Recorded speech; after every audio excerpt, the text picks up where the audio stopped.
Welcome to another edition of Sticks and Stones. I am your host, Brent Elrod, coming to you from the cozy confines here on the patio at the No Shoes Bar and Grill, deep in the heart of the Republic of Texas. Not only is this another edition of Sticks and Stones, this is episode 1 of season 3. We have made it through 2 full years and I have not quit yet. So I think I'm just going to keep this thing going. I kind of like it. I hope you do too. Seems like you do. I see people listening. So I've got a great pairing lined up today. I am pairing a Brickhouse Maduro with Jack Daniel's Triple Mash, which is a bottled in bond Tennessee whiskey. I think you're going to enjoy it, so right after this we will pop the cork, cut the stick, and get to toasting. Now the Brickhouse Maduro, this is a Robusto. It is 5 by 54 on the ring gauge. It has a filler and binder that's Nicaraguan, and it has a Brazilian Arapiraca cloak around it. That's kind of a lot to get out for a country boy, but you know, it's medium to full strength. Visually, the cloak on it is really super dark. As I've done the last several episodes, I am streaming this live on Instagram until I get through introducing the matchups, and then you have to wait until the audio pops before you can hear my final thoughts. But as you can see, if you're on the video right now, it's a very, very dark, like chocolate brown. It is very tight seams, almost invisible. It's got some minimal veining, but not a lot. The few veins that are on it are pronounced. And it has kind of the feel of, you know, like, I don't know, maybe a really light sandpaper. It has a hint of tooth and a triple cap. Now on the nose,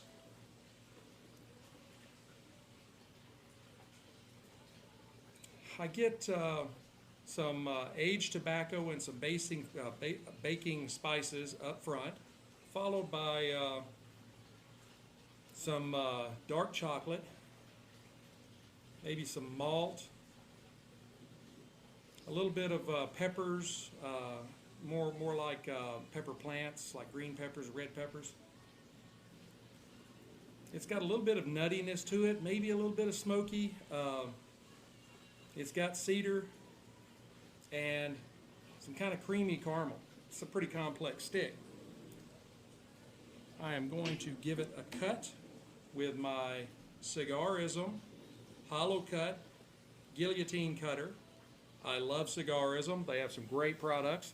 You need to go by and check them out if you haven't already, and tell them that Brent sent you from Sticks and Stones. We got a good cut.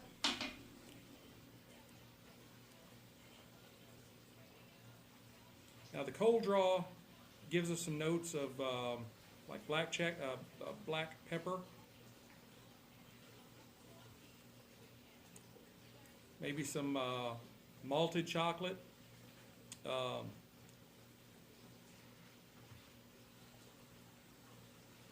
and some more caramel creaminess. It really does. The cold draw kind of plays right along with the nose. Now, Jack Daniel's Triple Mash is some fairly new offerings from Jack Daniel's. They've been out a little while, but it's where they've kind of, you know, strayed away from the old number 7 and Gentleman Jack. But, you know, Jack Daniel's may be the absolute best well-known whiskey brand in the world. I think everybody, when you see the old number 7 logo or the Jack Daniel's, even if you don't really know anything about whiskey, you at least have heard of that because it's, you know, in movies and advertisements and all kinds of stuff. This Triple Mash offering is a blend of straight whiskeys. It's bottled in bond, which is a label for an American-produced distilled beverage that has been aged and bottled according to a set of legal regulations contained in U.S. Government Code Standards of Identity for Distilled Spirits as originally laid out in the Bottled and Bond Act of 1897. And yes, I did have to read some of that because I couldn't remember it all. Now, this came out, the release date for the triple mash was May of 2022. So like I said, it's been out for a little while. It's got alcohol by volume of 50%, so it's 100 proof. It's a non-age statement, but it's based on the bonding regulations. It has to be aged for at least 4 years. Now the mash bill, and this is something I'm going to have to read too because there's a lot of it, but you need to understand, 60% of what goes into this bottle is Jack Daniel's Tennessee Rye. Now the mash bill on their rye is 70% rye, 18% corn, and 12% malted barley. 20% is Jack Daniel's Tennessee whiskey, and it's 80% corn, 12% rye, and 8% malted barley. And then the final 20% is Jack Daniel's American Malt, which I have no experience with. I need to try and look that one up and try it too. But it is a 100% malted barley. So think kind of along the lines of a Scotch, even though it's not smoked, but Scotch is 100% malted barley. So let's go ahead and, oh yeah, that was a wonderful sound. Let's go ahead and glass some up.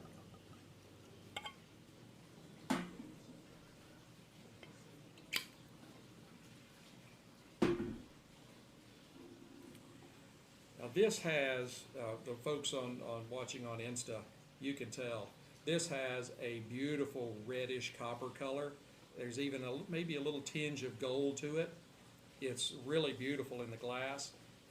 And it's got some decent legs. It's a little thinner than what I thought it would be, but still, it's got decent legs on it. And on the nose, it is very gentle. It doesn't hit you with a big wave of alcohol nose burn. I pick up a little bit of earthy aroma, maybe some fruits, red raspberries and stone fruits like plums or figs. And there's a little cedar mixed with the oak component for the woodsy nose. On the palate,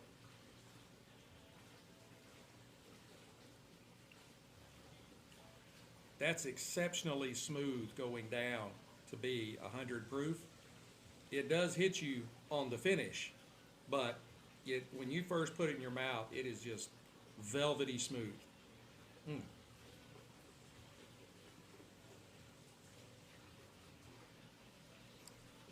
It starts with maybe some red raspberries, something a little darker along the lines of black cherry. You're getting some oak, and something along the lines of maybe like a caramelized plantains. That's about the best way I can describe it. If you don't have any experience with plantains, it's kind of like a banana, kind of, not really, but looks like it. And they are very good, especially if you caramelize them in some sugary syrup. However they do that, I don't know, I'm not a chef. The finish is kind of a short to medium finish.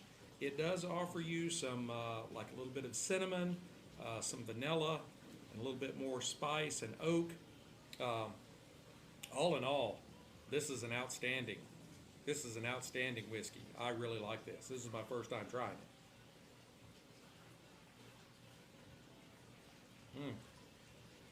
Have to be careful I don't get carried away. I'll end up doing nothing but drinking for the next 10 minutes. So, all right, now let's go ahead and light up this stick and see what it will give us. I am using, as pretty much always, my Rocky Patel Envoy 5-torch.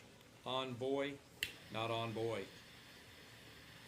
I won't even insert Epstein jokes. About 3 inches or so away from the end, just so I start seeing some red.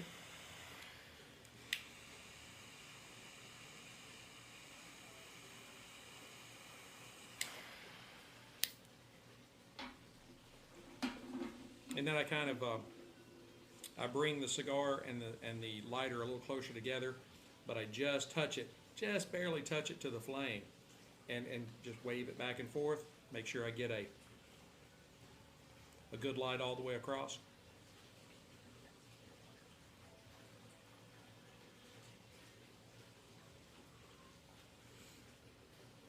I'm getting, and something that's kind of weird, but I really like it, is like something along the lines of malted chocolate, kind of like Whoppers, you know, those little round balls covered with chocolate, and you crunch them up. Oh, yeah.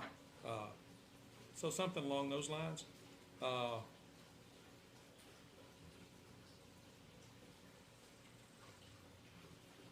a creamy caramel. There's maybe a hint of berries of some sort. Can't really put my finger on which one it is. There's a little bit of black pepper and some really good cedar notes. But this is a very smooth cigar. It is not overpowering. It's not real peppery, at least to my taste. I really like it.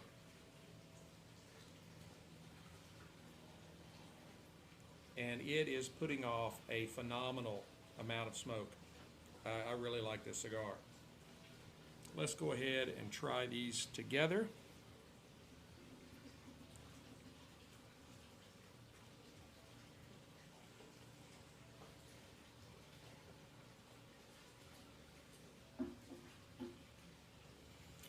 Oh yeah, that's really good. That's really good. I'm getting, I'm sorry if I'm a little big on the video screen. I make sure I lean into the microphone. I'm getting a little bit of fruit, you know, off of both. Like I said, I couldn't put my finger on the exact kind of berry, but it's getting kind of a fruity flavor on the stick. And then we had some like raspberries and black cherries in the triple mash. There's also you know, kind of a creamy caramel in both, kind of tying it together. And then there is some really good notes of cedar in both. So that kind of builds an underframe for the rest of the palate of both these together. These are going great together. I'm going to go ahead and burn this down to the halfway mark, and I will come back and give the audio listeners an update, and I'm going to drop off the live video. So for the audio people, more's coming right now. Hey Stoners, I am back here at the halfway mark. The stick has brought out some more dark chocolate, some espresso kind of taking the lead, followed by some baking spices like cloves and nutmeg, and maybe even a little bit of spicy ginger in there. The triple mash was an excellent choice for this matchup, and I could not be happier with the way these two are going together. They're offering a wonderful smoothness it's really hard to find in both a stick and a spirit at the exact same time. I'm going to go ahead and burn this down the rest of the way, and I will come back and give you my final thoughts. Hey Stoners, I am back. Our glass is empty, our stick is down to the band, and they went together exceptionally. The stick in the last half brought out you know, a little more espresso, caramel. There was a little touch of maybe citrus in there, kind of like lemon zest or orange zest, a little licorice, some more baking spices, and maybe even a little bit of like grilled meat, grilled steak to kind of go with some cedar. Now the triple mash, as I said, was an excellent choice for this matchup. I am exceptionally pleased with, and that may not be a phrase, but I was really happy with the way these turned out. The Jack Daniels, it's 100 proof, but you don't really know it. It's very smooth. It's got some really good complex flavors in the palate, and a great finish on it. I would highly recommend it. The Brickhouse Maduro by J.C. Newman, I would give it a 93 matchsticks out of 100. And this Jack Daniels triple mash, I would give it a 96 whiskey stones. I think it may be the best thing that Jack Daniels has put out, as far as I'm concerned. They were really great together and really great individually. I hope you've enjoyed this episode. please hit like, subscribe, share, notify, ring all the bells, blow all the whistles, all that kind of stuff. And hit the share button. Share these episodes on your page so that it gets out to more and more people. That whole 6 degrees of separation stuff.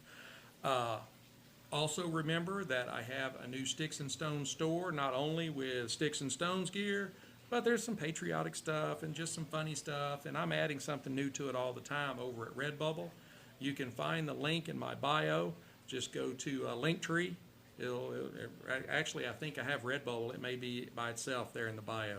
So, go check the store out. I think you'll really like it. I'm adding new stuff pretty much every day.